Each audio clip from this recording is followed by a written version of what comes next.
Hola, buenas tardes a todos. Son las 5 de la tarde y vamos a empezar el segundo seminario de estos webinars.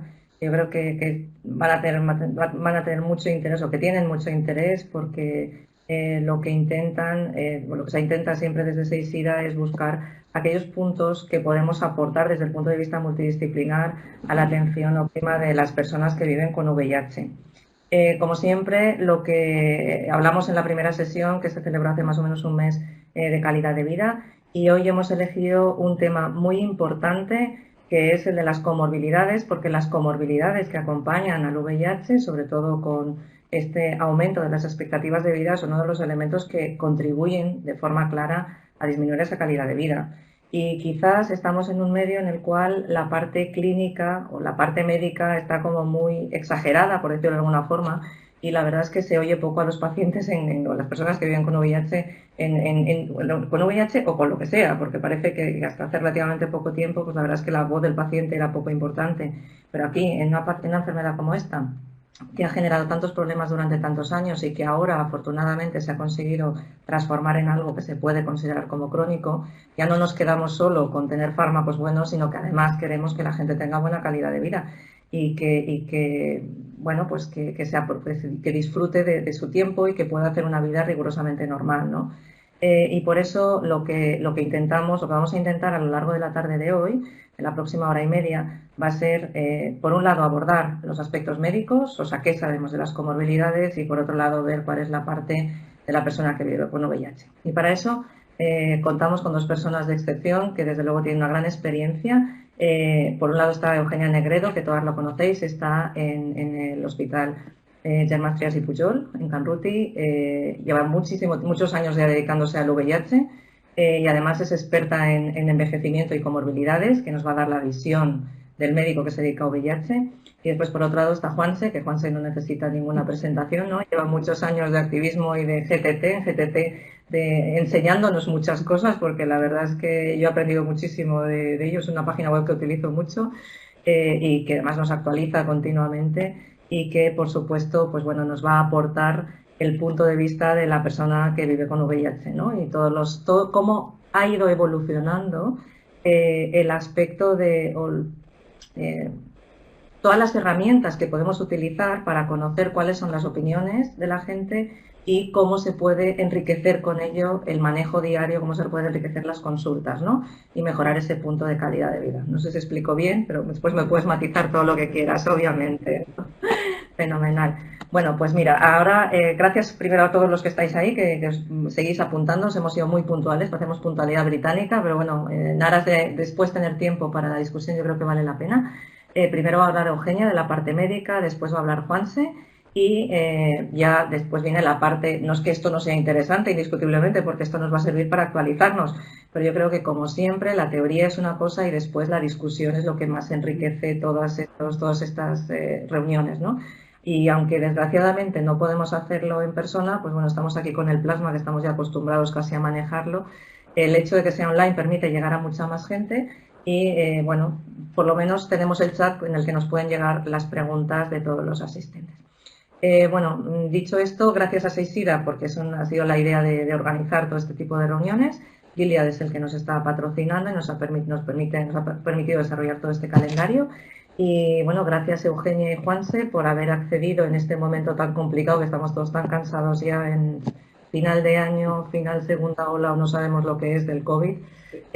Pues es de verdad, no sabemos lo que es ya, si llega la tercera o qué es lo que va a pasar. Pero no, por haber accedido a participar ya en una de las últimas reuniones que tenemos hasta el año que viene.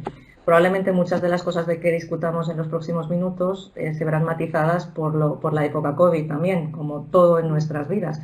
Pero bueno, también probablemente buena parte de las pros y todas las herramientas que tenemos nos van a servir para que esa calidad de vida no disminuya de forma tan marcada, ¿no? Poder ayudar a la gente a vivir mejor, ¿vale? Pues nada, por mi parte nada más, y ya cedo la palabra a Eugenia y después continuará Juanse y nos vemos en la discusión, ¿vale? Gracias. Gracias, María José, y gracias, bueno, a SEISIDA, por supuesto, y a Gilead por la oportunidad. y a todos por estar ahí. Veo que se va apuntando mucha gente, no pensaba que seríamos tantos. Bueno, esto es muy bueno para que después la discusión sea más rica, ¿no? Bien, si hablamos de ir más allá de la indetectabilidad, es obligatorio hablar del manejo de las comorbilidades. Como ya sabéis, pues para hablar en la población, la gente infectada por el VIH está envejeciendo en todas las cortes y como veis aquí en esta tabla, que a mí me gusta mostrar, las barras azules son del 2001, la edad media de nuestros pacientes, las verdes del 2010 y las rojas, las un poco más actuales, del 2015. Como veis, esta curva se está desplazando hacia la derecha, quiere decir que la edad media hace, bueno, pues ya 20 años estaba entre 35 y 45 años y en cambio ahora, a pesar de que muchos de los pacientes nuevos que tenemos con nuevas infecciones son muy jóvenes, la edad media está aumentando y esto es por el aumento de la supervivencia de todas estas personas que viven ya desde hace muchos años con el virus de la inmunodeficiencia humana, ¿no? Esto es así en todas las cortes, hablemos en Ámsterdam, en Francia, en Suiza, en España, el porcentaje de pacientes con más de 50 años, más de 60 años, es cada vez mayor y así es tanto en Estados Unidos como en toda Europa, es decir, al menos en los países occidentales, ¿no? Tenemos consecuencias de esto y una de las primeras consecuencias es que la edad va asociada a un aumento de comorbilidades. Hablamos de comorbilidades a aquellas patologías como pueden ser, por ejemplo, el deterioro neurocognitivo, las enfermedades cardiovasculares como el infarto, la angina, las arritmias, la diabetes, la hipertensión, la alteración del riñón, la osteoporosis, algunos cánceres, etc. Todo esto está aumentando, el número de personas que tienen más de una, dos, tres comorbilidades está aumentando a lo largo de los años, es lógico, si estamos diciendo que está aumentando la edad media, es lógico tener cada vez una población que tiene más comorbilidades y eso va a seguir aumentando. Y no solo eso, está aumentando y además está aumentando más que la población no infectada por el VIH. Aquí veis, por ejemplo, esta corte es la de Ámsterdam, esta es la italiana y esta es la de abajo, es la de Inglaterra e Irlanda y como veis, tanto por cualquier franja de edad que escojamos, las personas infectadas por el VIH tienen más comorbilidades, tienen el porcentaje de personas con 2, 3 o más comorbilidades es superior siempre entre los pacientes con infección por VIH respecto a la población no infectada. Y además de tener más, parece que además aparecen estas comorbilidades antes, ¿no? Es lo que hablamos de si el envejecimiento está acentuado, es decir, más a la misma edad, o acelerado, si aparece antes, que esto es algo más discutido.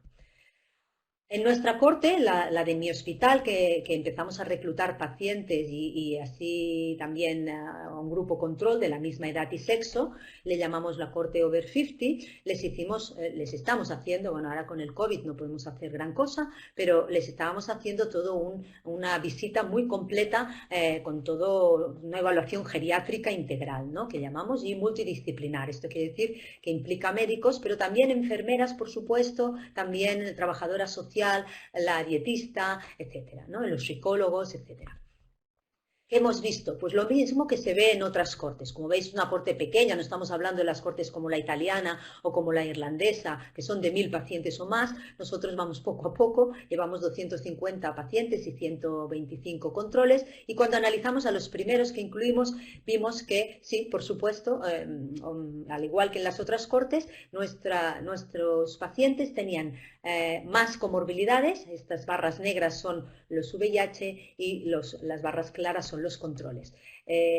Las personas que viven con el VIH tienen más de una comorbilidad o más de 3 comorbilidades y estas comorbilidades más frecuentes son sobre todo la dislipemia, la alteración del colesterol y los triglicéridos, más cáncer, también vimos, más osteoporosis, más alteraciones hepáticas como la hepatitis y cuando hablamos de síndromes geriátricos, que es Otra consecuencia del envejecimiento, no solo las comorbilidades y las enfermedades de nuestros órganos y sistemas, sino también los síndromes geriátricos, que incluyen pues, más disfunción sexual, la impotencia o la disminución de la libido, más pérdida de oído, más alteraciones en el sueño y también más riesgo de caídas. Todo esto son síndromes geriátricos muy importantes a evaluar porque disminuyen mucho la calidad de vida de una persona, ¿no?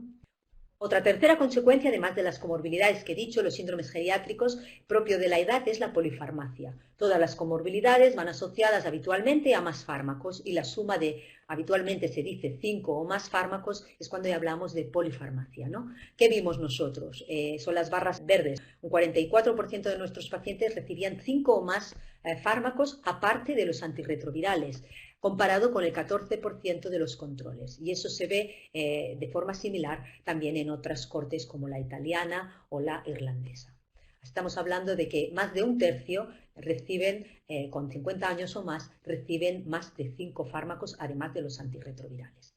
Y otra consecuencia es los errores de prescripción. ¿A qué le llamamos errores de prescripción? Bueno, la suma de todos estos fármacos, a veces prescritos por diferentes personas, que no evaluamos lo que el otro le ha recomendado al paciente, hacen que se administren fármacos que no deberían administrarse en una persona ya más mayor o que no se estén administrando fármacos que deberían, como por ejemplo las vacunas.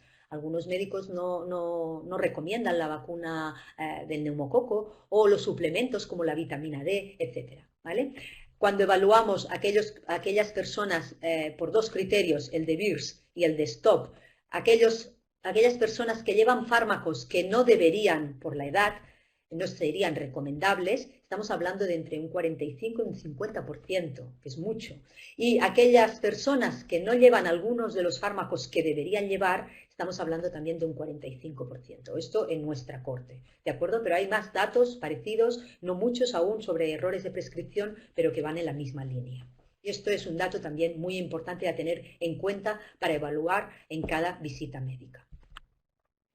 ¿Cuáles son las causas de que una persona infectada por el VIH pueda tener más comorbilidades e incluso pueda ser que estén más acelerado y acentuado el envejecimiento? Pues bien, la primera o una de ellas sería que tanto el VIH, el propio virus, como el tratamiento, algunos tratamientos antirretrovirales, pueden tener un impacto negativo sobre algunos de los factores básicos que intervienen en el envejecimiento. Por ejemplo, alteraciones en nuestros genes. Por ejemplo, el acortamiento de los telómeros, tan importante para asegurar la estabilidad de la célula. Por ejemplo, la disfunción de las mitocondrias, el acúmulo de células senescentes, etc. Todos estos son factores que intervienen en un proceso de envejecimiento normal y que tanto el VIH como el tratamiento antirretroviral pueden intervenir en algunos o en varios de ellos. Esto indica que si estamos afectando estos factores implicados en el proceso de envejecer, pues van a poder envejecer de una manera más acentuada o incluso acelerada. El segundo aspecto es la inflamación. La inflamación que yo siempre explico, o ya sabemos, ¿no? Todos, que la inflamación viene asociada al VIH, per se, a la infección del VIH. ¿Por qué? Por muchas causas, porque puede haber algo de replicación en los santuarios, en los reservorios, porque puede haber otras coinfecciones más comunes en el paciente infectado por el VIH, como las coinfecciones por la hepatitis, por ejemplo, porque hay más translocación bacteriana, gérmenes que pasan del intestino a nuestra sangre y esto hace que persistentemente haya un grado de inflamación superior, etc., ¿no? Todo esto ya está asociado al VIH y esta inflamación nos lleva más a eventos cardiovasculares, más alteraciones renales, etc. Además está la inflamación propia del envejecimiento. Si el paciente va teniendo cada vez más edad, también la edad se asocia a un envejecimiento. Y por último, al tratamiento antirretroviral, que puede ser más tóxico, algunos más antiguos, no tanto los actuales, pero que han podido dar una toxicidad e influir de manera negativa sobre algunas de las toxicidades, como la osteoporosis, las alteraciones renales, el colesterol, cardiovascular, etc. Bien, si vamos a manejar las comorbilidades, que es de lo que va la charla, vamos a identificar qué factores específicos en cada comorbilidad podrían estar influyendo, ¿no? En el tema cardiovascular, obvio que los factores de riesgo cardiovasculares tradicionales, la diabetes, el colesterol, la hipertensión, el haber tenido ya un infarto, son factores de riesgo también en una persona infectada por el VIH. Este estudio, el DAD, nos indica cómo el hecho de tener el tabaco, la diabetes, la hipertensión, aumenta el riesgo de forma significativa de tener un evento cardiovascular. Por tanto, hemos de hacer mucho énfasis y tratar muy bien estos factores de riesgo que, por otro lado, son algo más comunes en nuestra población infectada por el VIH respecto a la población general. Por tanto, énfasis en tener bien controlados estos factores.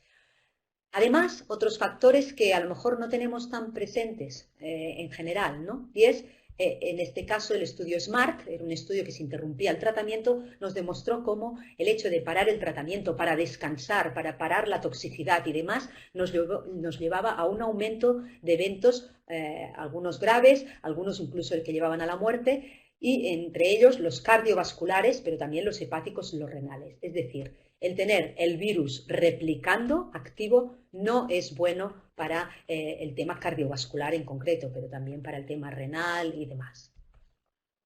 Y por otro lado, también el tener los CD4 bajos. Cuantos más bajos están los CD4, como veis aquí, y como indica este estudio, que miraron la carótida, analizaron el grosor de la íntima media carotidia y las placas de ateroma, la aterosclerosis, por decirlo de otra manera, tanto en hombres como en mujeres, cuanto más bajo eran los CD4, más riesgo había de tener un aumento de la íntima media carotidia, del grosor de la íntima media carotidia. Por tanto, no solo son los factores de riesgo cardiovasculares, sino que también influye el hecho de tener el virus replicando y unos CD4 bajos.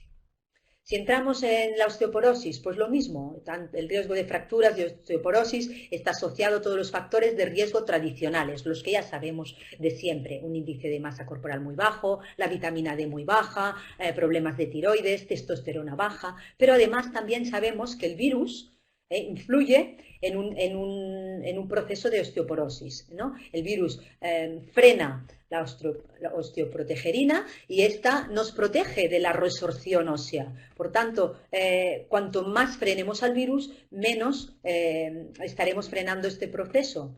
Y por otro lado, lo mismo, el tratamiento antirretroviral, por ejemplo, es otro factor que influye en la osteoporosis. ¿Cómo? Yo lo he dividido en esta figura en dos partes. En un inicio, el tratamiento, cuando lo ponemos, hay una hay una reconstitución inmune. Esta reconstitución inmune, es decir, que las defensas empiezan a moverse, a subir, van asociadas también a un proceso inflamatorio, a una secreción de citoquinas. Y esto es lo que también hace que en estos primeros momentos, meses de tratamiento antirretroviral, haya también un riesgo de disminuir la densidad mineral ósea.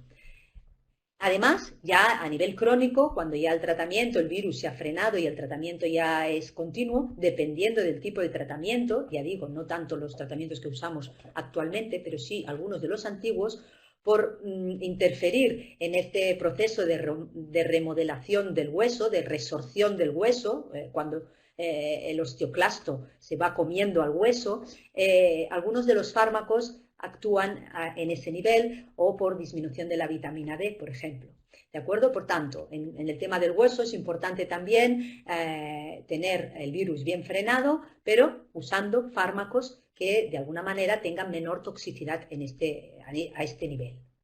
A nivel renal, lo mismo, hay muchos estudios de cada una de las comorbilidades, pero por falta de tiempo, evidentemente, solo he cogido un par de cada uno, más o menos. En el tema renal hay datos que unos CD4 más bajos también influyen en una progresión a más insuficiencia renal, una replicación del virus también es un factor negativo.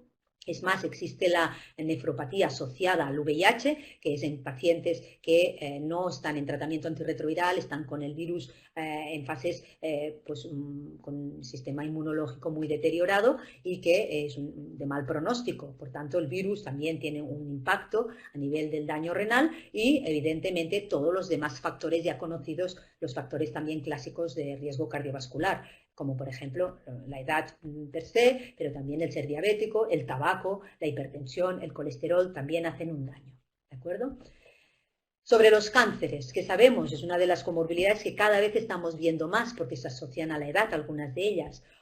Algunas se asocian a otros virus, por ejemplo, el cáncer anal o vaginal, pues sabemos que se asocia al papilomavirus, o el hepatocarcinoma, que se asociará a los virus de hepatitis, ¿no? A las hepatitis crónicas por virus de hepatitis B o C. Entonces, en este caso debemos hacer un buen screening de estas patologías. Al igual que la población general, pero de una manera igual más intensiva, porque sabemos que cuando hay otro virus, pues entre ellos se potencian y hay una progresión más rápida de esa enfermedad, como por ejemplo de la fibrosis hepática y la progresión a hepatocarcinoma, ¿no? Por tanto, el screening es muy importante. Y sabemos que algunos de estos cánceres han disminuido mucho su incidencia con el inicio del tratamiento antirretroviral. Cuando se empezó el tratamiento antirretroviral supresor de alta eficacia en el 96, empezaron a disminuir de forma muy significativa y clara algunos de estos cánceres definitorios de SIDA, algunos como el Kaposi, como el linfoma, etcétera, ¿no? Aunque otros, por ejemplo, los cánceres cutáneos u otros, por ejemplo, no se han modificado. Pero sí que indica que hay muchos cánceres que el hecho de suprimir el virus y mejorar el sistema inmunológico se frenaría, ¿no? ¿Qué hay sobre el tema cognitivo, neurocognitivo? Pues lo mismo. Hay esta corte, por ejemplo, la Charter, indica en estos 1.500 pacientes que el hecho de tener unos CD4 más altos, cada vez más altos, que hablamos de 50 a 200, de 200 a 350 y más de 350, el riesgo de tener deterioro neurocognitivo va disminuyendo. Y esto se ve en esta corte, pero también se ve en estas otras, la GRAN y bueno, en diferentes cortes, como si vamos aumentando respecto a sujetos no infectados, el hecho de estar infectado, pero en el estadio A, el estadio B y el estadio C, que no deja de ser un deterioro inmunológico cada vez más, veis como en todas ellas se ve como va aumentando, ya veis cómo va aumentando de forma progresiva la prevalencia del deterioro neurocognitivo. Y el riñón, pues lo mismo. Disculpa, el hígado, ¿no? Tanto el estado inmunológico, el hecho de tener, en gris lo veis, ¿no? Menos de 300 CD4 o más de 300 CD4 hace que el hecho de tener menos, la progresión de fibrosis sea mucho mayor. Al igual que el hecho de tener la carga viral más alta, más de 400 copias de carga viral, tanto para gente con CD4 más bajos o más altos, estas son las barras rosas, veis que los que tienen más de 400 de carga viral tienen una progresión a fibrosis más alta, independientemente de los CD4. Por tanto, aquí, de nuevo, y repitiéndose en cada comorbilidad, no solo los factores de riesgo clásicos para riesgo cardiovascular, para la osteoporosis, etcétera, no solo los factores de riesgo clásicos, sino que hay otros factores comunes en la infección por el VIH, como son el hecho de tener los CD4 bajos y el hecho de tener el virus no suprimido de forma mantenida, que hacen que todas estas comorbilidades sean más prevalentes, ¿no? En resumen, ¿cómo manejaremos, ¿no? todo esto en global? Pues bien, es obvio pensar que entonces debemos tratar a todas estas personas infectadas por el VIH desde el primer momento, desde el momento del diagnóstico, no como hace años que esperábamos a que estos CD4 bajaran por debajo de 350, desde el primer momento y de manera suprimida, mantenida, no hacer interrupciones, no hacer descansos. De esta manera se evita que hayan CD4 más bajos, que el nadir, que es el punto más bajo de los CD4, esté más bajo, y el hecho de tener unos CD4 más altos y el virus suprimido ya en teoría nos está protegiendo de algunas de estas comorbilidades. Y además, pues claro, este tratamiento usando, por supuesto, aquellos fármacos menos tóxicos, ¿vale? Fármacos que antaño usábamos fármacos que en algún momento se supo claramente que tenían unas toxicidades muy claras, como he dicho antes, sobre el riesgo cardiovascular porque aumentaban el colesterol o los triglicéridos, sobre el hueso porque disminuían la densidad mineral ósea y producían osteoporosis, sobre el riñón, por ejemplo, también, etcétera, ¿no? Intentar evitar en estas personas de más edad o con más comorbilidades, evitar estos fármacos. En segundo lugar, hemos dicho de tratar también los factores de riesgo cardiovascular de una manera clara, intensiva. Dejar de fumar, muy importante. Tratar bien la diabetes, el colesterol, dejar el alcohol y las drogas, la obesidad. Todo esto se asocia también a mayor grado de inflamación. Por tanto, tratando bien estos factores de riesgo, estamos disminuyendo la inflamación y controlando, por supuesto, este factor de riesgo per se. Esto a través de la dieta, del ejercicio y el tratamiento específico de cada una, el colesterol, pues usando sobre todo estatinas, la diabetes, tratar la hipertensión, dejar el tabaco, como he dicho, etc. Por último, tratar las coinfecciones, que muchas de ellas se pueden asociar a, por ejemplo, neoplasias, como por ejemplo el papiloma, los virus de hepatitis, etc. Todas estas muchas de estas cosas, como he dicho, influyen en la inflamación, el hecho de estar el virus replicando, el hecho de tener factores de riesgo, incluso la obesidad, el tabaco, el hecho de tener coinfecciones aumenta la inflamación y el hecho de tratarlo disminuye el grado de inflamación en esta persona. Y además hay estudios que aún no son suficientemente sólidos como para recomendarlo, pero que se está tratando de ver cómo podemos disminuir la inflamación per se. Y algunas estrategias podría ser el uso de estatinas, fármacos que se usan para el colesterol, pero que en este caso tienen un efecto antiinflamatorio, antitrombótico, que también podría tener un efecto independientemente del colesterol que se tenga. Bien, dicho esto, también tenemos esto eran guías más generales, ¿no? Recomendaciones más generales. Hay recomendaciones más específicas, las nuestras, las de GESIDA, os las he apuntado aquí a todas, algunas actualizadas más recientemente, en este verano, otras algo más antiguas, en el 2016, como son las de osteoporosis, pero como veis, aquí hay algunas sobre riesgo cardiovascular, otras sobre enfermedad renal, sobre la osteoporosis, se las he ido poniendo todas, sobre tumores, la otra sobre linfomas en concreto, sobre la hepatitis, sobre neuropsiquiátrico, veis también algunas más antiguas, otras más actualizadas, y que podéis todos entrar y ver cuáles son las recomendaciones para el manejo específico de cada una de ellas. Pero quería dejar claro, sobre todo, el hecho de que en una persona infectada por el VIH, además de las recomendaciones generales, que acostumbran a ser muy similares a la de la población general, tenemos que tener muy en cuenta el hecho de suprimir, sobre todo, el virus lo antes posible y de forma mantenida, para intentar preservar lo máximo los CD4 y evitar la replicación del virus. Y esto es todo. Muchas gracias. Muy buenas tardes a todas y a todos. En primer lugar, quiero dar las gracias a CEICIDA por invitarme a participar en este webinar y también a Gilead, como no, por su amable invitación.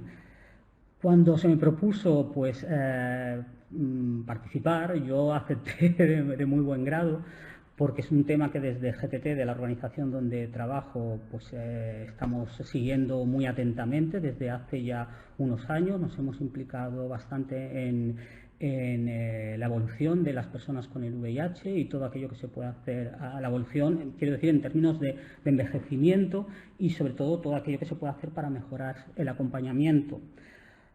Pero, claro, responder a esta pregunta, cómo vivir con enfermedades concomitantes con el VIH, parecía una pregunta simple, pero luego cuando empezabas a profundizar en ella, pues te dabas cuenta de que no era tan simple. ¿Por qué?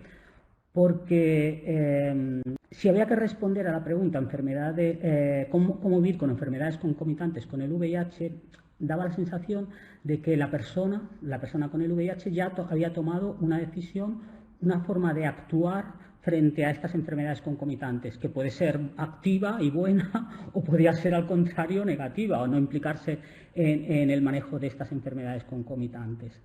Entonces, para llegar a esa reflexión de actuar frente a una enfermedad, nos parecía o me parecía que previamente había que hacer una reflexión. Es decir, no es tan importante cómo vivir con enfermedades concomitantes, sino cómo percibe la persona con el VIH estas enfermedades. Es decir, qué sienten sobre esas enfermedades, cuál es su experiencia y a partir de aquí poder determinar cuál es su nivel de implicación sobre ellas.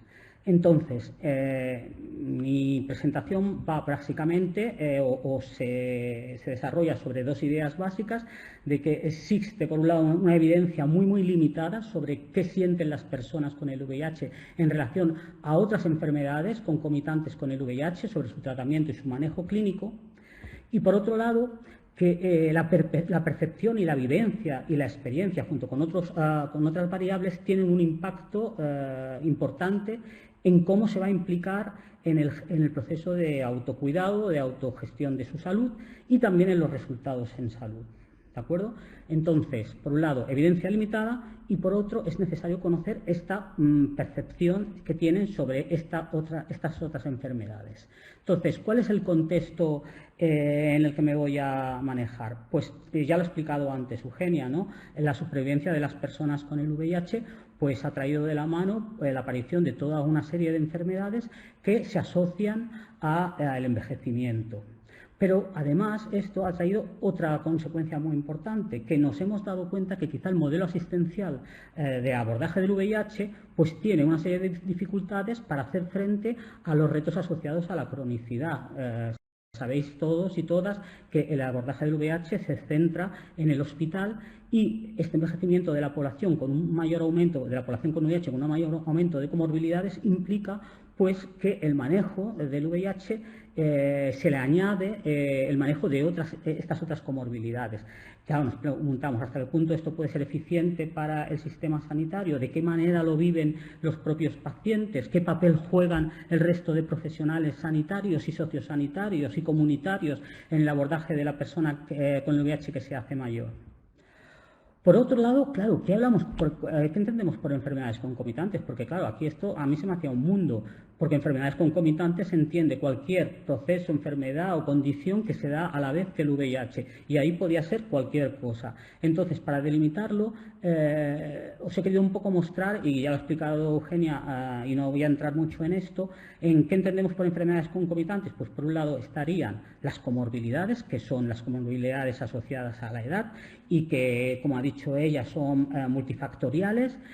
Pero ¿por qué son importantes las comorbilidades, además de su manejo, etcétera, etcétera? Porque suponen una mayor carga de enfermedad, tanto para la persona como para los profesionales médicos que la atienden y también para el propio sistema sanitario, porque una gran parte del gasto sanitario se va en el abordaje de este tipo de enfermedades, no solo en personas con VIH, sino también en población general. Y por otro, porque el propio paciente tiene un papel importantísimo a la hora de abordar estas comorbilidades, porque muchas de ellas, en los factores conductuales, son determinantes, ¿no?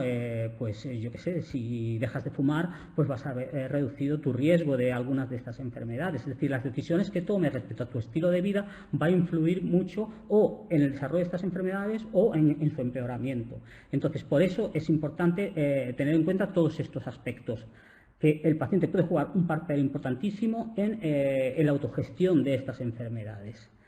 Por otro lado, tenemos los síndromes geriátricos, que estos se producen en un periodo mucho más avanzado, que hasta ahora no se le prestaba mucho interés o no interés, lo he dicho, me he expresado mal, pero sí atención, porque las personas con VIH pues han ido ahora envejeciendo y es normal que cuando ya llegan a edades más avanzadas aparezcan estos síndromes que se dan pues ya en una época pues cuando una persona tiene más años, ¿no? Y entonces, entre estos dos extremos, pues nos encontramos aquí en una zona que yo lo he querido poner en gris, porque es una zona de grises, toda una serie de otros trastornos de naturaleza muy diversa, pero que tienen un impacto importantísimo también para las personas con el VIH. Y aquí podemos encontrar desde el dolor crónico, la fatiga, ciertas neuropatías, los trastornos sexuales, soledad, aislamiento social, etcétera, etcétera, etcétera. ¿Por qué los pongo en esta zona de grises? Porque es este tipo de trastornos que son muy difíciles de ver en la práctica clínica, pero que para los pacientes tiene una importancia pues, muy grande. Y a veces aquí este es el problema que nos podemos encontrar, que para un paciente con el VIH o para cualquier persona, ya tenga el VIH o no, estos trastornos, estas condiciones también forman parte de nuestra salud y por lo tanto queremos que se les preste tanta atención como pueden ser las comorbilidades. Y a día de hoy pues no suele pasar. Y esto también me gustaría señalar que es importante porque al final, cuando hablamos de medicina o cuando hablamos de atención médica, siempre hay dos perspectivas, la perspectiva del médico y la perspectiva del paciente, y ambas son absolutamente lícitas, viables, pero muchas veces no están alineadas. El profesional médico siempre va a tratar de hacer lo mejor que considere para el paciente, pero el paciente también tiene otras expectativas respecto a su salud y al tratamiento que se le pueda dar, y en la medida de lo posible habría que alinear esas dos expectativas, porque a veces no lo están desequilibradas, y eso crea pues problemas en muchos casos, como nosotros hemos visto en GTT, que a veces incluso el paciente ha decidido abandonar su tratamiento del VIH por no llegar a este entente, a este equilibrio con su médico, por no considerar estos otros problemas, ¿no? Entonces, por lo tanto, estas enfermedades tienen un impacto importante sobre los resultados en salud y la calidad de vida y el bienestar. Entonces, es muy difícil hablar de enfermedades concomitantes con el VIH. ¿Por qué? Porque no existe un perfil único de paciente con VIH. El perfil es muy heterogéneo, que depende de muchas variables, como puede ser la capacidad funcional, las expectativas que tiene la persona respecto a su salud o los factores conductuales, ¿no? O también los determinantes sociales en la salud. Y sabemos que, por ejemplo, que la exclusión, la pobreza, la discriminación, pues pueden afectar al desarrollo de estas comorbilidades, y por lo tanto todos estos aspectos hay que tenerlos en cuenta. Y por otro lado, pues existe una evidencia muy limitada sobre la percepción que tienen los pacientes en relación a estas enfermedades concomitantes, y apenas sabemos cuál es el nivel de preocupación por estas enfermedades y cuál sería la prioridad, su nivel de satisfacción con la atención que recibe, es decir, la calidad asistencial, su nivel de implicación en el proceso de autocuidados y qué factores lo determinan, y toda una serie de creencias y actitudes respecto a las medicaciones para tratar a las enfermedades concurrentes. Es decir, ¿a qué le dan más importancia, al tratamiento antirretroviral o a estas otras medicaciones? ¿Cuál es su nivel de implicación en la toma de estas medicaciones? ¿Es la misma para el tratamiento antirretroviral que para las enfermedades concurrentes? Y por último, pues, lo que os decía, ¿no? De qué manera puede la polifarmacia condicionar el nivel de adherencia a las diferentes medicaciones que está tomando el paciente. Por último, si queremos realmente conocer cuáles son las expectativas, cuáles son las preferencias que tiene un paciente con el VIH, no podemos utilizar las mediciones clínicas. Este tipo de aspectos que van más relacionados con el bienestar del paciente, necesitamos mirarlo a través de otro tipo de valoración que incluya la valoración del bienestar. Y para eso, afortunadamente, hoy tenemos nuevas herramientas, como son los resultados percibidos por los pacientes, es decir, las mediciones de bienestar o mediciones a través de lo que piensa, de lo que siente, de lo que percibe el propio paciente. Y esto nos ha abierto un campo muy amplio para conocer toda una serie de aspectos relacionados con el paciente, como pueden ser su calidad de vida, como qué satisfacción tiene con el medio sanitario, en qué situación se encuentra emocional o psicológicamente, toda una serie de signos y síntomas, cuál es su capacidad funcional y el cumplimiento terapéutico. Para esto hay mediciones, cuestionarios que se utilizan para medir este tipo de aspectos. Hay muy poca experiencia todavía en España, pero poco a poco se van a ir introduciendo, y yo creo que aquí SEISIDA está jugando un papel fundamental porque está impulsando este ámbito, que va a ser un ámbito que en los próximos años creo que si conseguimos que esto se pueda introducir, se pueda utilizar en la práctica clínica, sí que puede cambiar el manejo y la atención del paciente con VIH con un resultado mucho más satisfactorio para él. Y en ese sentido, existen áreas de mejora. ¿Cómo podemos mejorar la atención del paciente con el VIH? ¿Qué puede hacer el profesional y en general el sistema de salud y el propio paciente para ello? Pues hoy vamos a responder un poco más tarde todo este tipo de cuestiones. Y en definitiva, esto nos hace llegar a que necesitamos redefinir el concepto de salud, porque hasta ahora sabéis que en 1947, cuando se constituyó la Organización Mundial de la Salud, definió la salud como un estado de completo bienestar físico, mental y social, y no solamente la ausencia de afecciones o enfermedades, y esto estaba bien porque planteaba un concepto de la salud multidimensional en las que el área física, mental y social juega un papel muy importante para que la persona pueda tener un bienestar. Lo que pasa es que es una definición como muy utópica que hoy día pues, realmente no tiene mucho sentido porque nadie puede tener un bienestar completo y realmente si lo tuvieran pues sería pues, un robot prácticamente. Yo creo que estarían todos los médicos y estaríamos todos los pacientes frustrados por no conseguir ese completo estado de bienestar.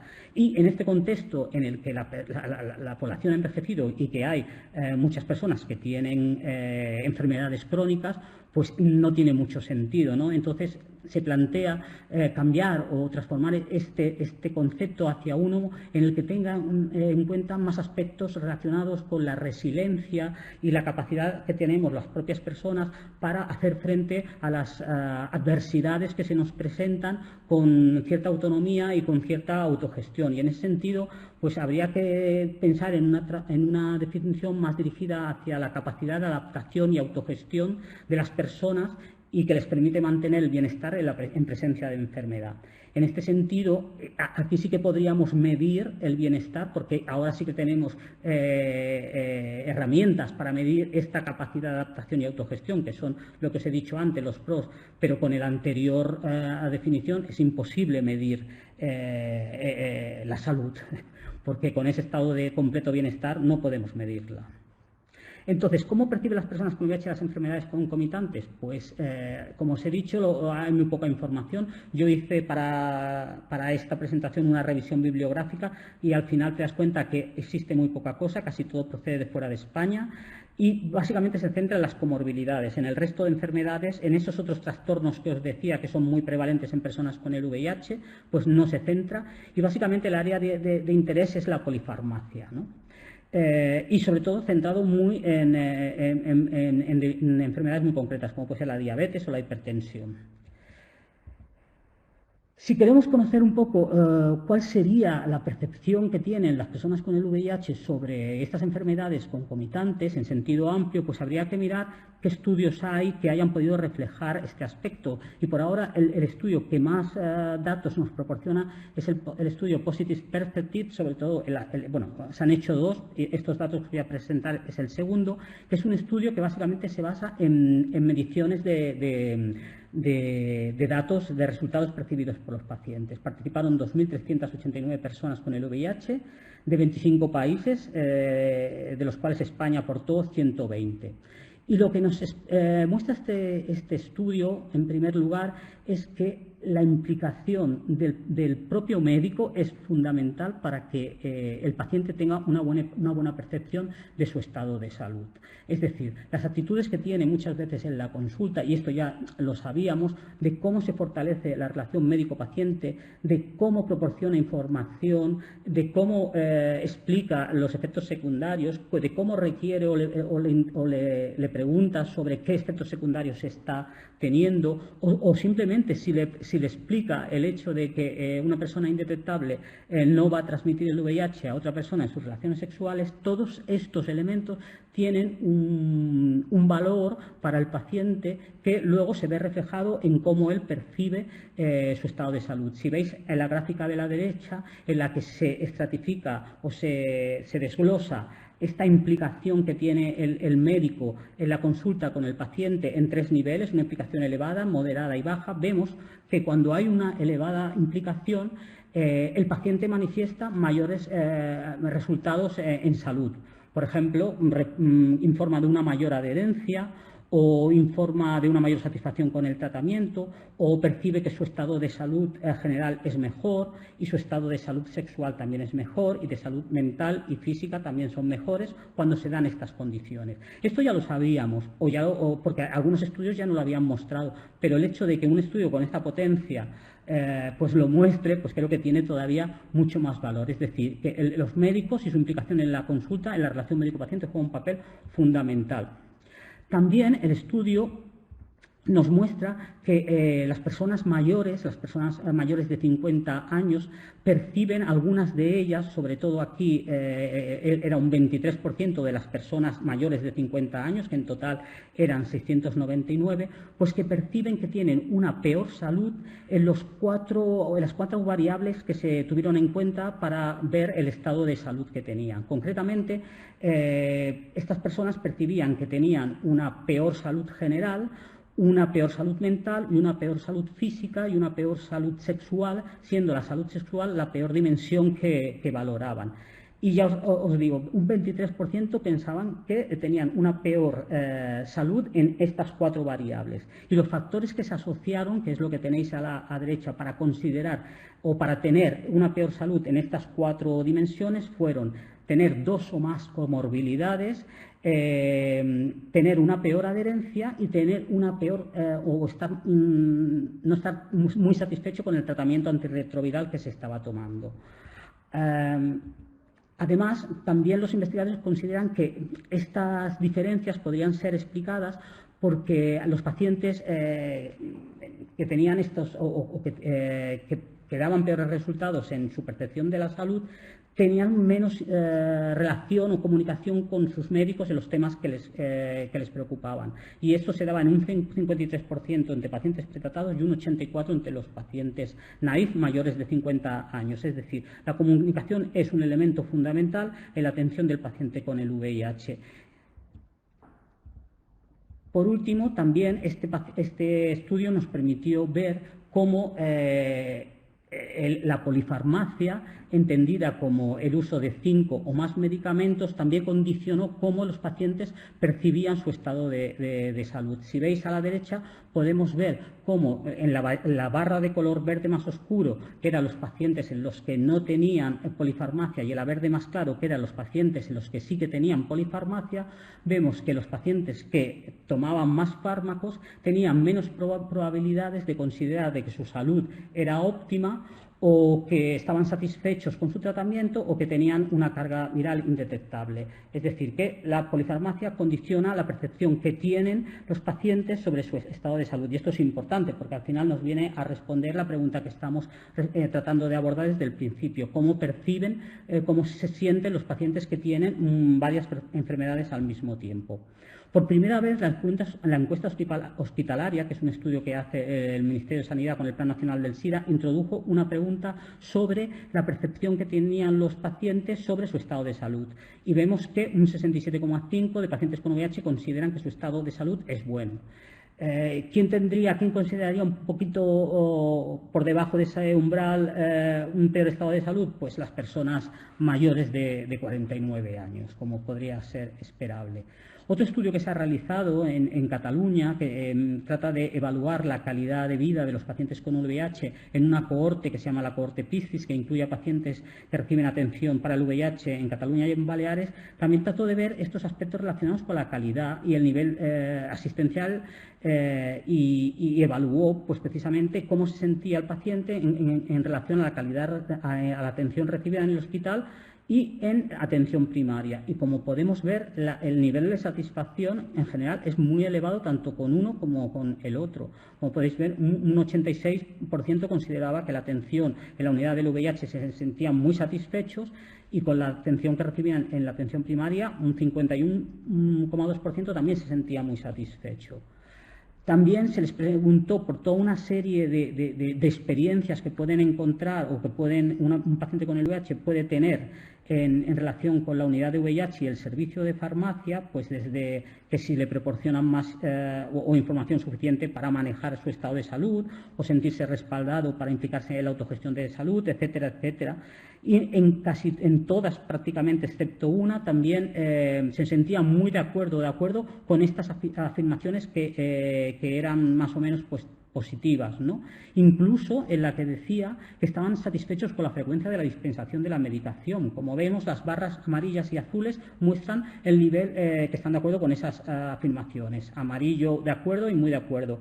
Y esta que os digo es la penúltima. Y fijaos que suele ser un tema muy complejo. Quizá también es cierto que en Cataluña la frecuencia de medicación es cada 2 o 3 meses. Pero a lo mejor si lo hubiéramos hecho en Madrid, porque al final esto, las diferencias geográficas también cuentan, pues donde en algunos hospitales la medicación se da una vez al mes, de forma mensual, pues sí que el resultado hubiera sido diferente. En GTT también hicimos hace 3 años un estudio también muy centrado en pacientes mayores, que tenían una gran carga de enfermedad, de comorbilidades, pero que también el estado de salud que percibían era bastante bueno o muy bueno. a pesar de esta gran carga de comorbilidades. Y también pudimos identificar una serie de factores biopsicosociales que se asociaban a una percepción negativa del estado de salud. Y eso es muy interesante, hacer este tipo de cosas, porque junto con los factores clínicos que identifican los médicos en la consulta y que permiten identificar a los pacientes que están en situaciones de mayor vulnerabilidad clínica, podemos utilizar también estos factores psicosociales para identificar a aquellos que tienen una mayor vulnerabilidad psicosocial y, por lo tanto, a los que habría que prestar mucha más atención. Este estudio también nos mostró de que, fijaos, había un 69% se sentían muy preocupados por el hecho de envejecer con el VIH y que, fijaos, a pesar de considerar de que tenían o percibían que tenían una salud muy buena o buena, un 72% consideraba que iban a necesitar en el futuro apoyo para el VIH. Esto quiere decir que probablemente muchas de estas personas, que eran personas que llevan muchos años diagnosticadas en su mayoría con el VIH, probablemente viven en situación de, pues a lo mejor viven solas, y porque no pudieron rehacer a lo mejor sus vidas de un punto de vista sentimental, y consideran que en algún momento pues podrían necesitar ayuda, pero no por el hecho a lo mejor de que se sientan mal de salud o que tengan un peor estado de salud. Luego, para este webinar quisimos utilizar toda la información que pudieran reportarnos los supervivientes del VIH, que son un grupo, el Supervivents, que es un grupo de Barcelona, pero que también participan gente de otras comunidades autónomas, que se formó hace también unos años y que básicamente son personas que llevan muchos años viviendo con el VIH, casi todos de la época anterior a la llegada de Targa. Y quisimos preguntarles, esto no es ningún estudio, simplemente mirar a ver cómo se sentían ellos, cómo percibían estas enfermedades diferentes al VIH y cómo las manejaban. Y nos aparecieron algunos datos bastante interesantes. Aquí podemos ver que, bueno, aquí quizá no consideran que su estado de salud sea tan bueno como los estudios anteriores. Aquí consideraban que su estado de salud era bueno, muy bueno, pues fijaos, un 29 y un 4%. Pero sí que quisimos preguntarles en qué medida habían tenido en las 4 últimas semanas todos estos síntomas y trastornos o situaciones que normalmente no se preguntan en la práctica clínica. Y fijaos, en las 4 últimas semanas vemos que un 51% de personas habían o percibían que habían tenido trastornos del sueño o trastornos sexuales, dolor, preocupación por el aumento de peso, muy interesante. Y fijaos, también hubo un caso de alguien que manifestó que había sido objeto de violencia machista, algo que también es un asunto preocupante y que creemos que también se debe, en la medida de lo posible, estar alerta en las consultas de VIH. Fijaos, también les preguntamos por qué exploraciones y valoraciones se les habían realizado en los 12 últimos meses, un poco para ver si se ajustaba esto a lo que dicen las guías clínicas de manejo clínico del VIH. Y pusimos toda una serie de exploraciones que están recogidas por las guías clínicas, entre ellas por las de GESIDA. Y nos llamó la atención, por ejemplo, que el cribado de otras ITS distintas a la sífilis, que es el indicador de GESIDA de calidad asistencial, número 25, que es un indicador relevante, lo cual significa que, según GESIDA, debería ser utilizado por todas las unidades de VIH, la gestión clínica, pues solo un 32% de los pacientes manifestaron que se lo habían hecho en los 12 últimos meses. Lo mismo para la valoración del riesgo vascular, que solo un 11% de estas personas dijo que se lo habían hecho. O la valoración del tabaquismo, que también un 13% manifestó que se la habían hecho y sabemos que es un factor de riesgo cardiovascular, o la valoración del consumo, alcohol y drogas y del chemsex. Este es interesante, este último chemsex, porque por primera vez GESIDA lo ha introducido como indicador relevante para la práctica asistencial. En definitiva, que a lo mejor hay toda una serie de aspectos en la valoración de las personas con el VIH que a lo mejor no se hace porque todos entendemos de que bueno, la práctica clínica es difícil, hay poco tiempo y a lo mejor pues se va a tiro seguro a hacer aquello que te va indicando pues las pruebas de la bioquímica y muchas veces pues no se tienen tanto en cuenta otros aspectos relacionados con la prevención de estas otras enfermedades asociadas con la edad. También les preguntamos algunos otros variables como la dificultad para tomar medicaciones distintas al TAR, Como veis, una parte importante consideraba que les resultaba bastante difícil o muy difícil el impacto que tenía en su calidad de vida estas otras enfermedades concomitantes. Un 62% consideraba que tenía bastante o mucho impacto, que se implicaban en el autocuidado. Las cifras, como veis, son muy elevadas, un 58 un bastante y un 25 mucho. Y por último, creo que aquí fueron bastante realistas, su percepción de la coordinación entre diferentes niveles asistenciales, y consideraron que solo un 26 esta coordinación era bastante buena o bastante efectiva o muy efectiva.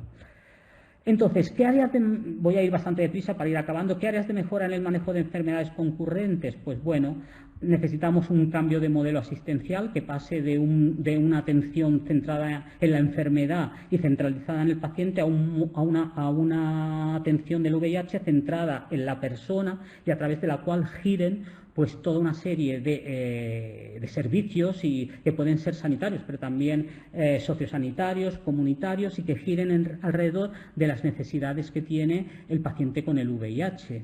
Esto no es otra cosa que el modelo de atención centrada en la persona, que es el modelo que ahora pues, está tratando de impulsar la Organización Mundial de la Salud, y que pone a la persona y todo su entorno, la comunidad, su familia, y alrededor todos los recursos y todos los dispositivos giran para dar una atención holística a la persona. Las enfermeras tienen que jugar un papel determinante y creemos que hasta ahora no está siendo así, y juegan, como os digo, tienen una formación específica para el manejo de todas estas enfermedades y que les podrían descargar a los médicos de muchos aspectos, y ellos se podrían dedicar evidentemente más al manejo de la infección propia por el VIH. Los propios organizaciones comunitarias que ofrecemos servicios a personas con el VIH también podemos colaborar de forma coordinada en esta atención holística de las personas con el VIH. Y otro de los aspectos que es importante medir pues es la propia experiencia del paciente con el VIH dentro del sistema sanitario, porque esto va a reportar una información importantísima. Y no tengo tiempo porque no me puedo detener, pero aquí hay un estudio que hizo Seisida, chulísimo, que utilizó una escala para medir precisamente esto, cuál es el grado de satisfacción del paciente en su experiencia con el sistema sanitario, ¿no? Y la verdad es que lo que hizo es compararlo con otras enfermedades crónicas, y lo interesante es que el VIH fue la que puntuó mejor en esta experiencia con el sistema sanitario, pero al final lo importante es que esto se pueda utilizar para mejorar la atención que recibe el paciente. Y por último, pues los médicos necesitan herramientas, no podemos pedir que sean expertos en todos, y una buena herramienta es que tengan herramientas de medición de resultados percibidos por los pacientes, lo que os comentaba al principio, porque les va a ayudar a poder detectar aquellos aspectos en los que la calidad de vida del paciente está deteriorado, y poder identificar a estos pacientes significa que se puede ir un paso más allá, y en caso de que este aspecto tenga un gran nivel de deterioro, se puede pues, derivar ese paciente a otro nivel, a otro profesional de la salud que pueda dar respuesta a esa preocupación. Entonces, mensajes para recordar: simplemente que es importante conocer las percepciones, las vivencias y las experiencias de las personas con el VIH, porque eso va a condicionar los resultados en salud y la calidad de vida. Se han identificado factores biopsicosociales que ayudan a establecer perfiles de pacientes. La cronicidad del VIH nos obliga a pensar en un nuevo modelo asistencial en el que la participación de otros profesionales sanitarios, sociosanitarios y comunitarios deben trabajar de forma coordinada, poniendo a la persona en el centro. Y luego la pregunta que nos hacemos siempre, y que probablemente nos seguiremos haciendo, y ahora si queréis lo hablamos en el debate: ¿avanzaremos algún día hacia este nuevo modelo de atención holística centrada en la persona con el VIH? Para ello necesitaremos más instrumentos que den voz al paciente y permitan a los profesionales sanitarios valorar su estado de salud biopsicosocial y su satisfacción con la atención recibida. Y solo así conseguiremos avanzar en la consecución del cuarto 90, es decir, que las personas con VIH tengan una buena calidad de vida. El cuarto 90 no es un jarrón chino, es un objetivo que yo creo que es asumible siempre y cuando nos lo creamos y queramos avanzar hacia esa dirección. Es difícil, pero los esfuerzos que se están haciendo por determinadas instituciones, como puede ser SEISIDA, pero también por organizaciones de pacientes y por incluso pues laboratorios farmacéuticos también, pues yo creo que si todos vamos remando hacia la misma dirección, lo conseguiremos. Y nada más. Muchas gracias por vuestra atención. Bueno, gracias, Juanse. Yo creo que las dos charlas han sido excelentes y la verdad es que han puesto de manifiesto la concordancia que tenemos todos, vosotros dos, pero bueno, yo creo que pensamos todo lo mismo en este caso sobre muchos aspectos, que al final una de las cosas con las que yo me he quedado tuya, Juanse, es que muchas veces la calidad de vida depende de la atención médica, cómo se hace, cómo se preguntan las cosas y cómo se manejan los problemas, ¿no?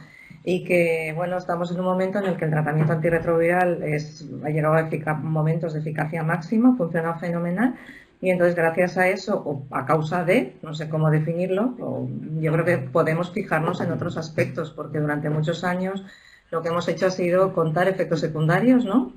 E intentar minimizar el impacto de esos efectos secundarios en la vida de la gente, ¿no? Intentar que se tomara la medicación, porque lo que pensábamos era que el objetivo fundamental nuestro, al menos en la primera época, era que la carga viral estuviera indetectable para mejorar la supervivencia. Esa era la situación clara, ¿no? Ahora, afortunadamente, estamos en un escenario diferente y entonces en este escenario lo que estamos buscando tenemos otros objetivos y como tenemos otros objetivos tenemos que mirar las cosas de otra manera, tenemos que medirlas de otra manera, tenemos que intentar que participe el paciente o la persona que vive con VIH, que participe en las decisiones de la atención, que entienda el por qué se hacen las cosas y ver entre todos, ponernos de acuerdo para intentar mejorar la situación, ¿no? Yo creo que eso es lo que hemos llegado a la conclusión, más o menos resumiéndolo de forma global. Bueno, ahora vamos a pasar a las preguntas. La verdad es que hay muchas. He borrado yo dos. Perdona, Augusto, pero he borrado dos tuyas al principio porque estaba intentando leerlas, pero ahora las hago, no os preocupéis. Vamos a hacerlas, os voy a hacer unas, bueno, recordad que está el chat, que podemos hacer, hay un montón de preguntas ahí que están surgiendo, las iremos revisando y trataremos de ir contestándolas y después probablemente tengamos también más gente que se va a unir a esta mesa redonda en la que vamos a generar discusión, ¿no? Pero mientras se reúnen o no, voy a pasar las preguntas de los compañeros que están al otro lado de la pantalla y no están aquí, que podemos ver, pero están en el chat. Y las dos primeras yo creo que están relacionadas. Las pregunta Augusto. La primera que comenta es cómo contrarrestar de manera general los factores de riesgo, que ha comentado Eugenia. Y la segunda, que también está relacionada en esta, ha hablado Eugenia del tratamiento antirretroviral y el posible papel que podía tener el tratamiento antirretroviral en la aparición de problemas. Si los cambios de tratamiento a tratamientos menos tóxicos se considera adecuado o lo estamos aplicando actualmente en las consultas. Eugenia, como tú eres la primera, te ha tocado a ti. Ahora dejamos descansar un poco a Juanse. Muy bien.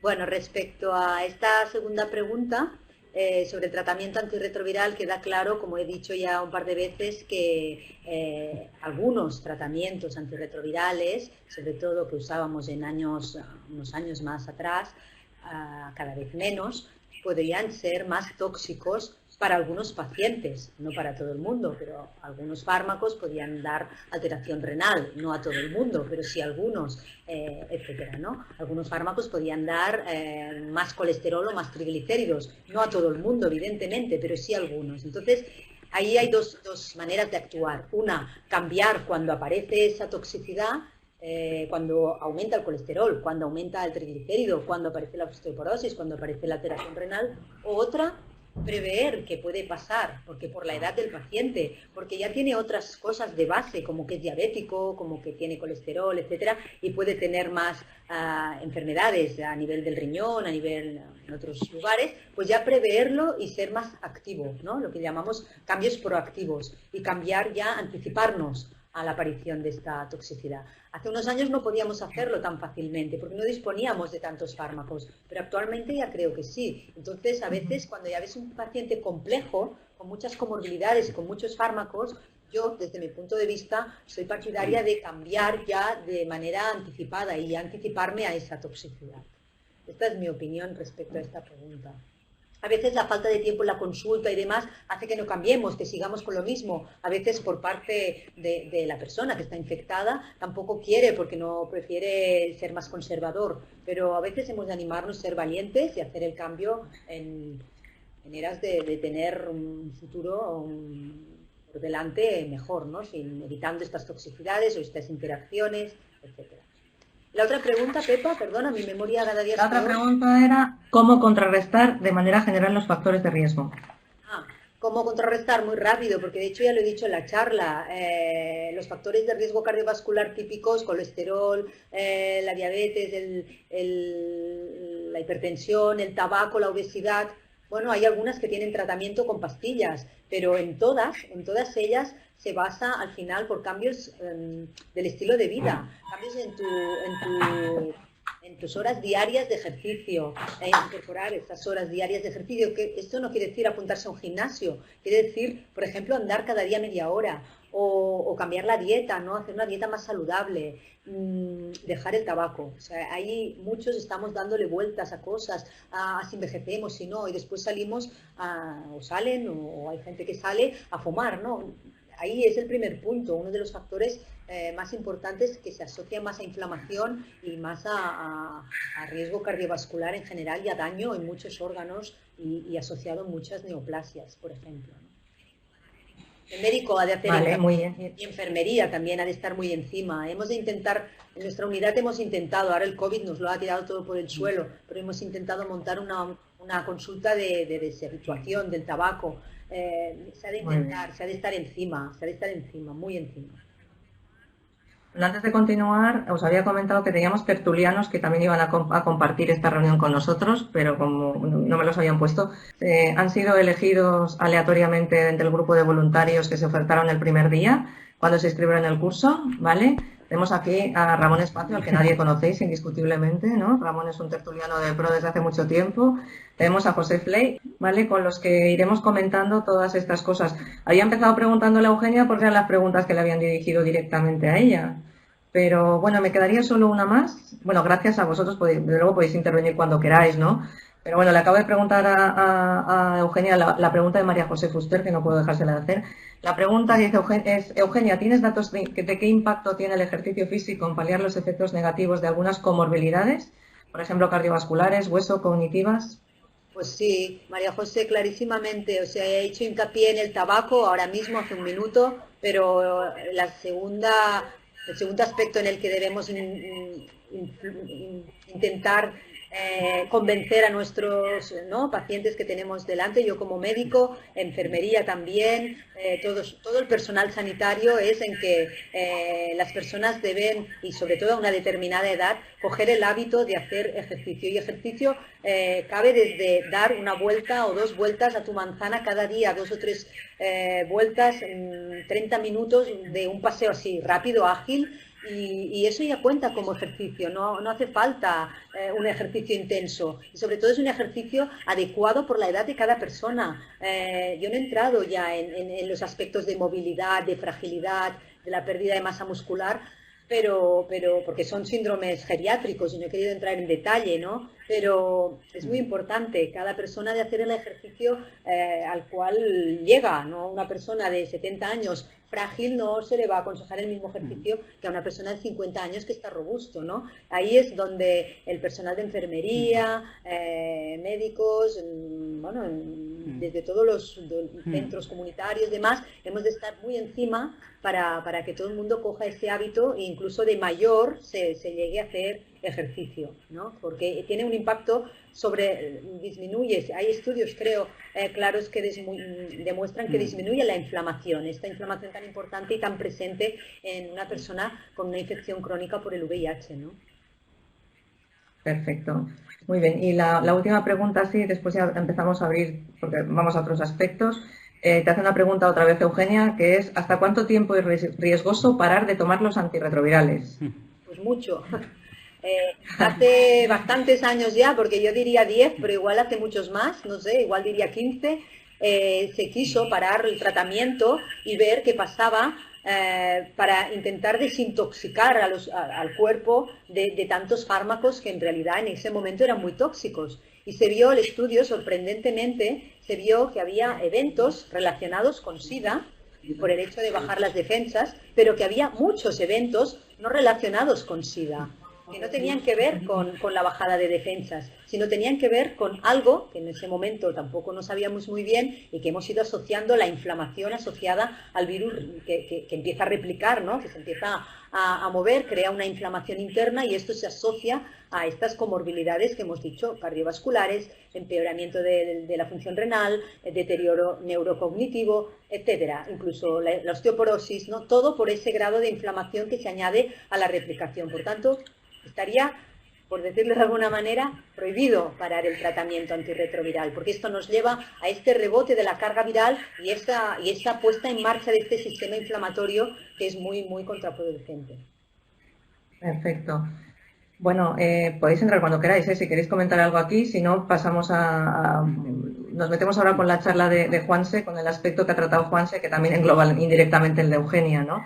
Porque una de las preguntas que hacen, aparte de todo este aspecto que quizá era más médico, entre comillas, si se puede hablar así, temo que no me lo gusta demasiado, tú has hablado de muchos aspectos relacionados con calidad de vida, has hablado no solo de las comorbilidades, entendiéndose por las enfermedades que son más prevalentes, que se dan con más frecuencia en la gente que tiene el VIH y sobre todo si es mayor, has hablado del impacto de la edad.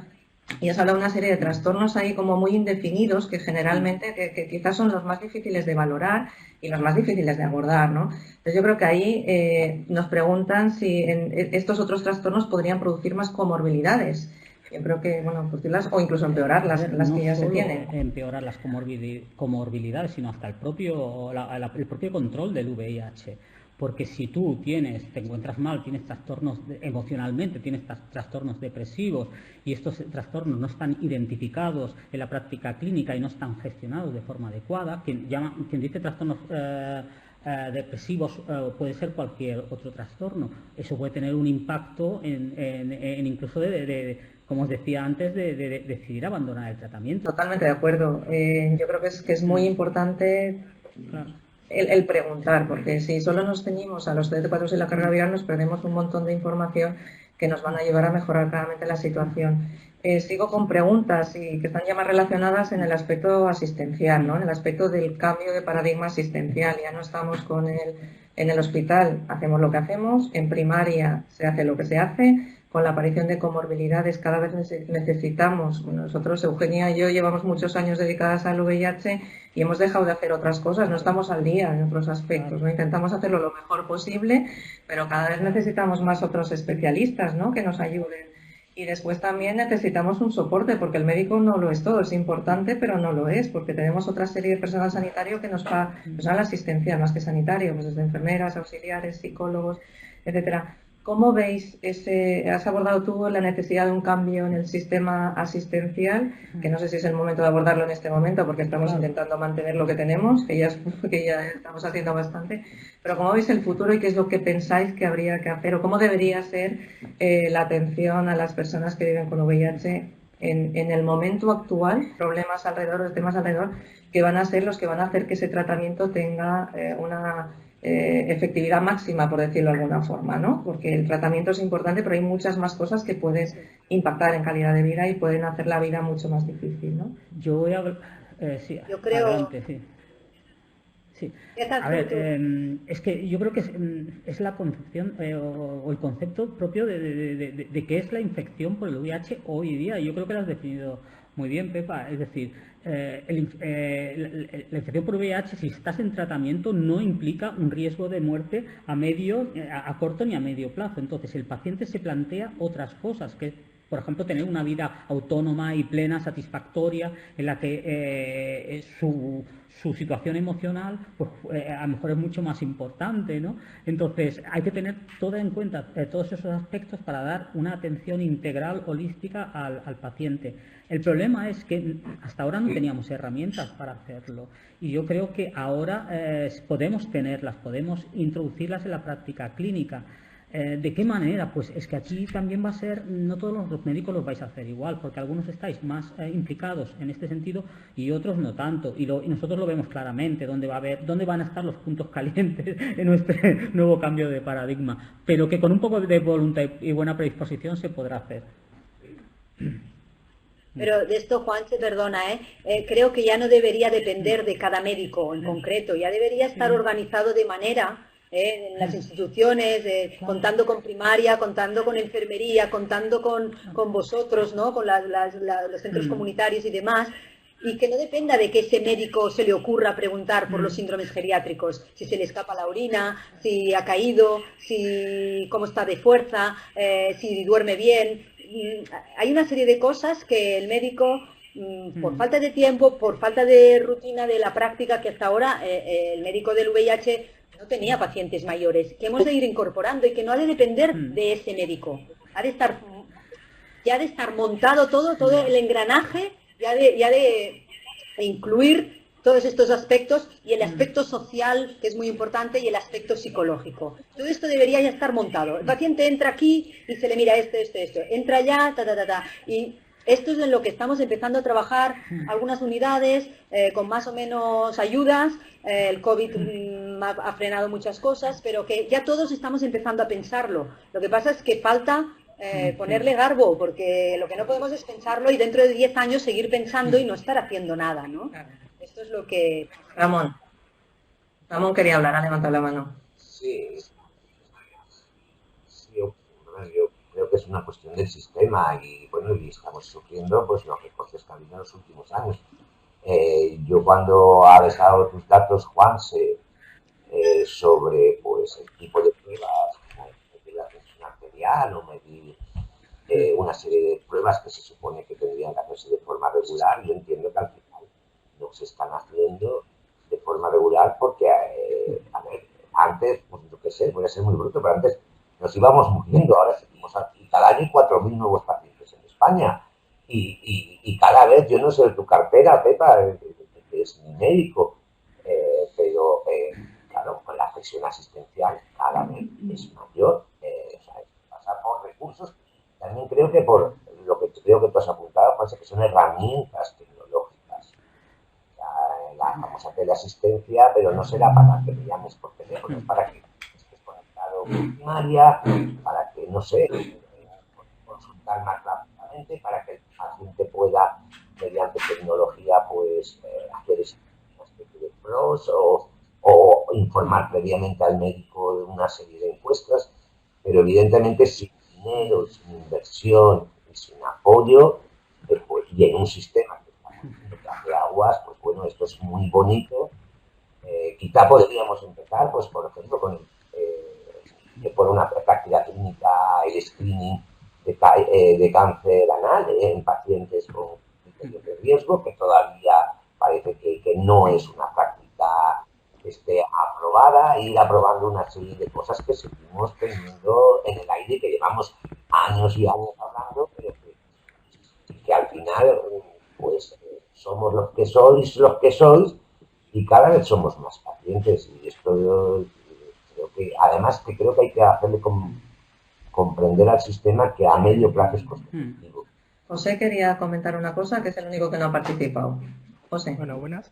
¿Se me escucha bien? Se te oye perfectamente, gracias. Nada, tampoco creo que pueda aportar mucho más en experiencia más que los aquí presentes, pero simplemente también decir que creo que el COVID también, aparte de todo lo malo que nos está produciendo, también nos ha demostrado que se puede trabajar de otra manera, que hay otras formas de contactar con el paciente, más allá de la que veníamos viendo antes. En mi propia experiencia personal, y creo que lo puedo englobar un poco con todo esto, al acercarme a la consulta simplemente te preguntaban si habías tenido una batería de síntomas para dejarte pasar o no, o para controlarte el tema del COVID, ¿no? Y en esa batería de síntomas a veces pues te vienen a la cabeza cosas que te han podido pasar que no sabes que van asociadas al COVID. Con el tema del VIH también se me ocurren que se pueden hacer cosas parecidas, porque estamos viviendo un aumento, como hemos dicho, de personas con VIH, pero no todas vienen con el concepto de que es un hábito de vida saludable. Nos encontramos que, y yo hablo por mi cuenta, ¿no? El mantener una dieta a día de hoy se convierte en algo difícil, ya no solo en perspectiva de no saber qué hay, sino de poder comprar la propia comida, ¿no? Entonces, creo que simplemente una encuesta al paciente durante una vez al año o algo así, cuando se acerque a la consulta, es bastante bueno, no solo para conocer las cosas del paciente, sino para que el paciente haga chic y vea un poco si está haciendo bien los hábitos de vida saludable. Porque siempre, y yo que me dedico al tema de consultas y de recibirlas y contestarlas, siempre me encuentro con, bueno, pero ¿qué es una dieta saludable? O ¿cuánto ejercicio tengo que hacer? O ¿me estoy pasando o no me estoy pasando? Entonces yo creo que muchas veces la gente no sabe a qué nos referimos con hábitos de vida. Eugenia, ¿te querías comentar? No, antes que se ha nombrado lo de, no, Juanse también lo ha dicho en su charla y creo que tú también lo has dicho, Pepa, sobre aquellos síntomas, ya no son signos, sino síntomas que tiene la persona, como la fatiga, como la ansiedad, como el dormir mal. Todos estos, quería decir que en algunos estudios, y de hace no mucho, se están incorporando ya estas preguntas, ¿no? Las PROs que llamamos, las PROs, que son las Patients Reports Outcomes o algo así. Esto yo creo que gracias a los estudios de Gilead, diría yo, que empezaron ellos, creo, pero esto lo hacemos en los estudios y esto me da un poco de rabia porque fuera de los estudios no lo estamos haciendo por falta de tiempo, por lo que sea, ¿no? Y eso es lo que deberíamos incorporar también en la rutina y como está diciendo José, pues al menos una vez al año preguntar por el ejercicio, el tal, el cual, preguntar por todas estas pros y ir incorporando todo esto que, claro, supone más tiempo o más personal para dedicarle a esta persona, pero que al final es para llegar a una buena calidad de vida, llegar a optimizar lo máximo todo y que a la larga esa persona pueda llegar a envejecer de una forma saludable. O sea que es una inversión que debemos de hacer ahora para llegar a un envejecimiento mucho más saludable y que a la larga, económicamente y demás, pues esa inversión también será un beneficio, ¿no? Aparte del propio paciente, ¿no? Hombre, la verdad es que eso sí que puede ser muy interesante y para eso los ordenadores y tal nos pueden ayudar, porque a lo mejor se pueden pasar esas pros antes de ir a la consulta, ¿no? Entonces, si tuviéramos esas herramientas antes de pasar consulta, eso sería tremendamente útil. Sí. Si quieres decir algo, comenzó. Me da la oportunidad de decir varias cosas y responder aquí. No tanto, pero de responder sobre todo, Eugenio, cuando hablabas antes de hacer como una atención planificada, quizá, que decías de que debería estar todo ya establecido. Sobre eso ya hay una estrategia de crónicos que prácticamente ya ahí te da la hoja de ruta de qué hacer. El problema es que se hace, el Ministerio de Sanidad saca esta Estrategia Nacional de Crónicos en el año 2012, la vuelve a revisar ahora en el 2019 y sin ningún dinero, nada de financiación para ponerla en marcha. Pero si tú la ves, dices, pero si es perfecta, claro. Pero si es perfecta, ¿por qué no la ponemos en marcha? Porque están todos los niveles de atención, de implicación en el cuidado de la persona. O sea, yo el otro día revisándola dije, pero si ya está aquí, o sea, si esta es la hoja de ruta. Entonces, ¿cuándo daremos ese salto? Pues no lo sé, porque sí que implica, o sea, sí que implican recursos. Y sobre todo un aspecto que yo quería destacar, que lo dice claramente esa estrategia, es el empoderamiento del paciente, porque es que el término es tal cual, el empoderamiento del paciente, que además que incluye que es el propio sistema sanitario quien tiene que proporcionar esa capacitación del paciente para que adquiera conocimientos y habilidades que le permitan manejar su enfermedad y para que se implique en la autogestión de su salud, pero de forma también responsable y corresponsabilizándose, porque al final eso a la larga va a permitir mejorar sus resultados en salud y además también de forma indirecta una reducción del gasto sanitario. Entonces, todavía eso hay un área de mejora, porque en esta última actualización de la estrategia de crónicos se dice, bueno, hay que avanzar hacia el empoderamiento del paciente. No hay que avanzar. Lo necesitamos ya, es un aspecto fundamental. Y en el VIH lo hemos visto, porque en el VIH yo creo que tanto médicos como pacientes hemos sido como un verso suelto en comparación con otras enfermedades. Y vosotros habéis hecho un trabajo fenomenal, pero yo creo que también el paciente con VIH se ha empoderado a sí mismo, no solo de forma individual, sino de forma colectiva. El movimiento del VIH no se puede comparar con el resto de movimientos en cuanto a participación en diferentes políticas que tienen que ver con la enfermedad, porque al final nosotros concebimos los servicios públicos de salud como un espacio para la co-creación de políticas entre los gestores de la sanidad y las organizaciones de pacientes. Es decir, queremos participar porque consideramos que eso es un servicio público y tenemos mucho que decir.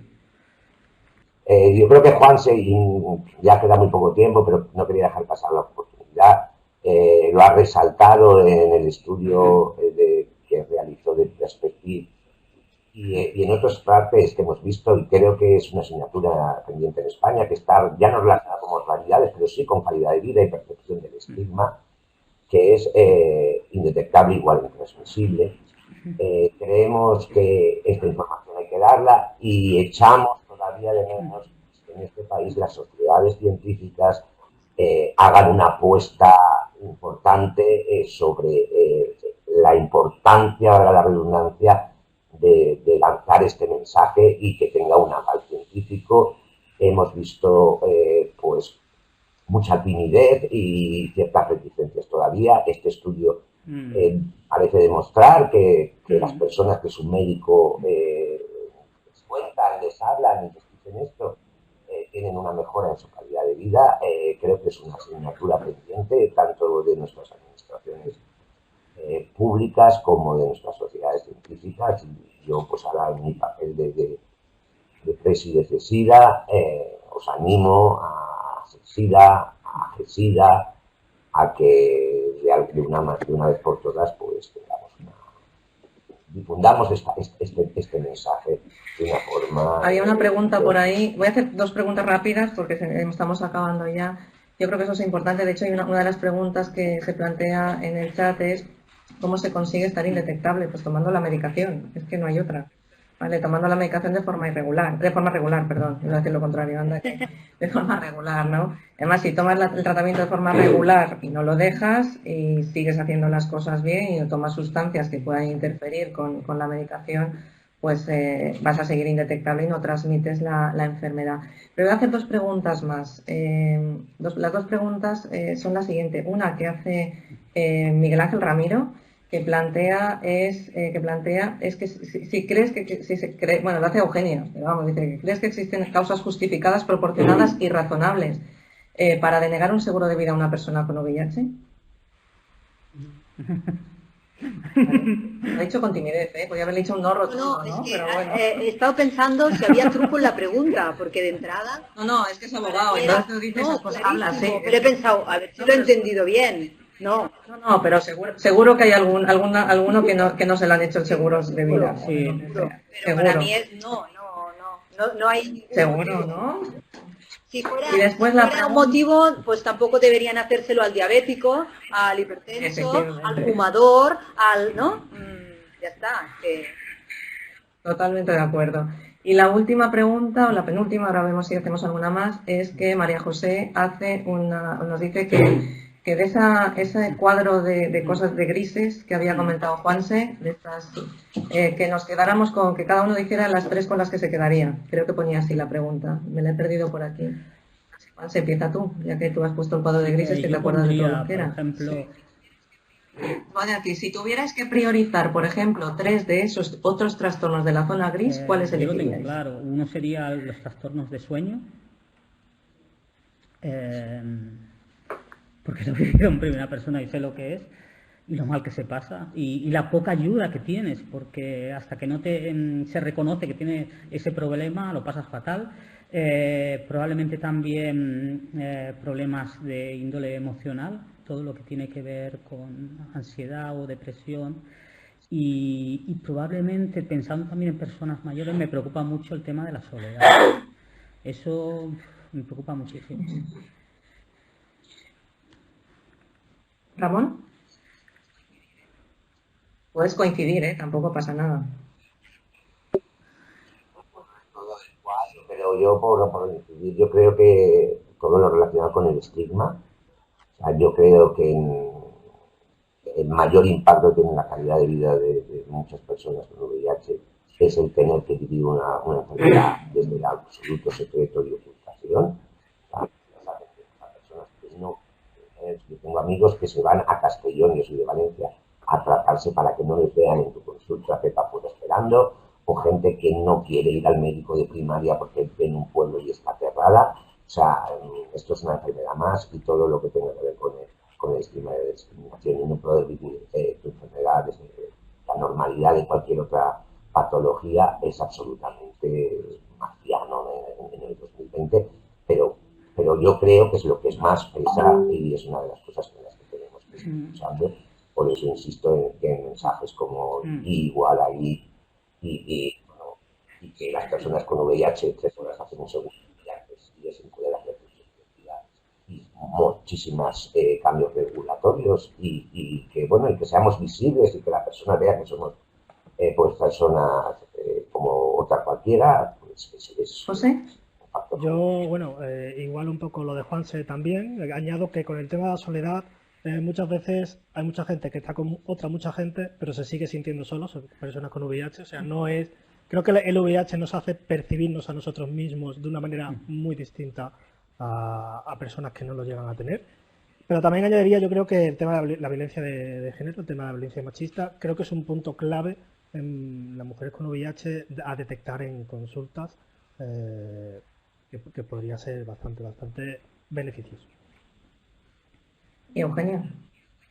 A ver, cuando lo ha dicho, sí, cuando lo ha dicho Juanse, estaba totalmente de acuerdo. El tema social para mí es muy importante y el tema psicológico también, la depresión, la ansiedad. Y en cuanto a trastorno del sueño, obviamente, pero igual que por ese motivo, pues creo en otros síndromes geriátricos. El dolor crónico puede ser uno, los problemas de la movilidad es increíble, de la fuerza y demás, te incapacitan, con lo cual creo que no sabría escoger a uno más que a otro, ¿no? Se han de evaluar todos y se ha de poner toda la leña al fuego, enviar al especialista a alguien que no ve, enviar al especialista a alguien que no oye, a alguien que cae, rehabilitación, hemos de hacer más, mucho más. No solo evaluar, sino ya intervenir mucho más de lo que hacemos. Claro. La verdad es que yo creo que hemos aprendido todos mucho y hemos reflexionado y da gusto ver que yo creo que estamos muy de acuerdo todos, estamos todos en la misma línea. La pena es que no nos dejan hacer más cosas, las cosas no nos hacen las cosas fáciles. Yo añadiría un punto, y es que nosotros tenemos muy claro todo esto, pero muchos profesionales de primaria y muchos especialistas de otras especialidades no lo tienen tanto. O sea que ahí no solo tenemos que educar a las autoridades, sino también a los compañeros que pueden necesitar, de los que podemos necesitar ayuda para tratar los problemas de los pacientes que vienen a la consulta, ¿no? Bueno, ya para finalizar, yo creo que podemos hacer el resumen, como por aquí hacerlo muy rápido. Hay muchas enfermedades concomitantes, lo que está claro es que el tratamiento antirretroviral ha llegado a su máxima eficacia, eso ha permitido un aumento de la supervivencia. Es poco tóxico en la actualidad, pero hace muchos años había mucha gente que está tomando tratamientos horrorosos, ¿no? Con un montón de efectos secundarios. Y que ahora que los tratamientos funcionan muy bien, son cómodos, eficaces y seguros, pues hay que intentar mejorar todos los otros aspectos. Que todo no se arregla con pastillas, que hay que preguntar, que hay que buscar los problemas para tratar de resolverlos y que los médicos tenemos que cambiar en gran medida la forma de tratar. Aquellos que solo se preocupan del fármaco y se acabó, tienen que cambiar la mentalidad, y que las personas que viven con VIH, como cualquier paciente de cualquier otra enfermedad, tiene que saber de su enfermedad y tiene que intentar poner de su parte todo aquello que sea necesario para evitar. O sea, todos deberíamos cuidarnos, es decir, hacer nuestra dieta, hacer nuestro ejercicio, y eso ya sé que es muy complicado, dejar de fumar los que fumen, pero bueno, todo eso es un camino que tenemos que ir, no va con segunda, Ramón, es un camino que tenemos que recorrer y que, bueno, al final pues estamos en un momento complicado que nos puede servir como trampolín para mejorar la situación y aprovechar lo que comentabas, José, que eran todas esas medios informáticos para poder implementar telemedicina, formar equipos de trabajo, pasar esas pros que comentaba Juanse, y que SEISID ha presentado un proyecto para ver si nos lo aceptan, un proyecto de investigación que puede ser muy interesante y os lo contaremos más adelante, ¿no? Y después, desde luego, coordinarnos pues con todas las asociaciones o ONGs que nos pueden permitir trabajar mejor y apoyarnos para utilizar todos aquellos recursos, conseguir aquellos recursos que la Administración o el sistema sanitario, por desgracia, no nos oferta y que son fundamentales. No sé, el programa PARES, todos los programas de ayuda, de formación, que son tremendamente importantes y que están ayudándonos muchísimo para mejorar la calidad de vida, que al final es lo que queremos, ¿no? Y si no queréis decir nada más, ya después de todo lo que hemos comentado, podemos cerrar la reunión o podemos cerrar este segundo webinar, que en este caso era de comorbilidades, ¿no? No recuerdo el título, probablemente te lo sepas más tú, Juanse, que es el que te lo has tenido que estudiar más, pero bueno, de comorbilidades básicamente, de todas las otras patologías asociadas al VIH que están teniendo cada vez más importancia que el VIH, y no hemos hablado de lo que cuesta que la gente se tome el tratamiento para la tensión, para la diabetes y para la dislipemia. El tratamiento del VIH va a misa, pero el resto, desde luego, es muy complicado. Pero de esto podemos hablar en otros momentos, ¿vale? Gracias a todos por estar ahí. Gracias a Seisida por habernos invitado, por haber organizado estas reuniones y por habernos invitado a todos los que estamos aquí para poner en marcha este webinar. Y a Gilead por habernoslo permitido hacer, por haberlo patrocinado. Gracias a todos y hasta el próximo webinar, que es a finales de enero.